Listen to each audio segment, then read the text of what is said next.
Yuji Itadori doesn't just fight curses, he fights a rule he gave himself. If someone suffers, it must be my fault. And as long as he believes that, stopping feels worse than dying. He doesn't save people because he's strong.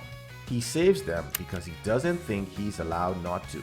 You know this feeling. Saying yes when you're empty, helping when you're breaking, because letting someone down feels worse than hurting yourself. Yuji isn't weak. He's trapped inside a psychological loop where self-destruction feels like responsibility. So why can't he stop saving everyone, even when it's killing him? And what's the discipline trap underneath it that keeps people like Yuji stuck in the same cycle? Most people think Yuji saves everyone because he's kind or because he's heroic. That's not what's driving him. Yuji doesn't save people because he values himself. He saves people because he doesn't. Yuji absorbs a rule that sounds noble, but functions like a psychological trap. If someone dies near me, it's my fault. This isn't survivor's guilt. This is preventative guilt. They don't force him. They don't threaten him. They just present the choice, and Yuji does the rest. That's not respect. That's leverage. Preventative guilt is when you feel responsible for outcomes before they happen. Path A, normal responsibility. I did what I could. Some outcomes aren't mine. Path B, Yuji's rule. If I don't act, someone dies. If someone dies, I failed. Once that rule locks in, rest stops feeling like cruelty, boundaries feel immoral, and self-preservation feels selfish. Here's why Yuji can't stop. He doesn't evaluate cost. He evaluates blame, and blame is infinite. Yuji isn't chasing praise. He's avoiding an internal verdict. In his mind, stopping doesn't mean rest. It means becoming the kind of person who lets people die. That's why the behavior escalates. Each save resets the clock. Each failure hardens the rule. But here's the part most people miss. This rule doesn't just exhaust Yuji, it quietly hands control to something else. And that's where the real danger begins. There's a reason Yuji keeps getting cornered. Not physically, but morally. When someone believes inaction equals guilt, they don't need to be threatened. They just need a choice with casualties. This isn't bravery. This is a trap. And the trap only works on people who care. Sukuna doesn't interrupt. He waits. Because every time Yuji destroys himself, Sukuna learns something valuable. How far Yuji will go before he has nothing left to give. And that's when control becomes easy. Here's the cool part. No one tallies his losses. No one asks what it costs him because the system only tracks lives saved. So Yuji learns a dangerous equation. If people are alive, then whatever he feels doesn't matter.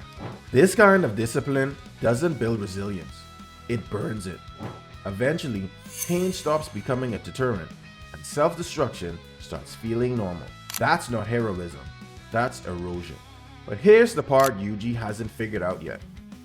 Saving everyone doesn't make him strong. It keeps him controllable. And the only way out is breaking the rule he thinks makes him good. Yuji believes something most people never question, that being willing to suffer means you're responsible. But responsibility isn't measured by pain endured. It's measured by judgment. Discipline isn't saying yes to everything. It's deciding what you're actually responsible for and what you're not. Yuji's current rule. If I can help, to I must help. If someone dies, to it's on me. Functional discipline. I act where my choice changes outcomes. I refuse responsibility for inevitability. One turns you into a tool, the other turns you into an agent. The problem isn't that Yuji doesn't know this logically. It's that abandoning his rule feels immoral. If he stops taking responsibility for everything, then he has to accept a terrifying truth that some suffering exists. This is the moment when trying harder doesn't matter, when being willing to die doesn't save them, and Yuji has to choose. Accept that he's not God or break, no matter what he does. Yuji isn't afraid of failing. He's afraid of living in a world where effort doesn't guarantee innocence. So he chooses guilt because guilt feels like control. This is the paradox at the center of Yuji's story. The more he tries to be morally perfect, the less free he becomes. And the less free he becomes, the easier it is for others to decide his fate. But Yuji's story isn't about learning how to save more people. It's about learning who he's allowed to let go. Yuji's story isn't finished, but there are moments where you can see him learning that saving everyone isn't the same as being good, and that choosing who to save doesn't make him a monster. Yuji's trap is simple. Preventative guilt replaces judgment. Sacrifice substitutes for boundaries.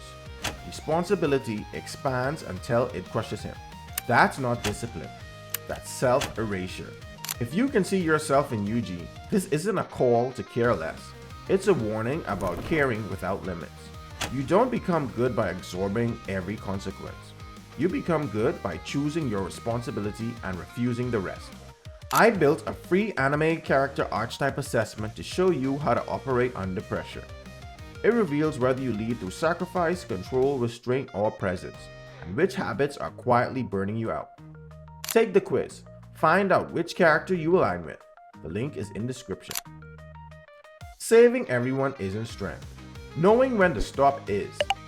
Until next time, crew, under the glow of stars, we forge our future together. Captain Geo Bravo, signing off. Peace.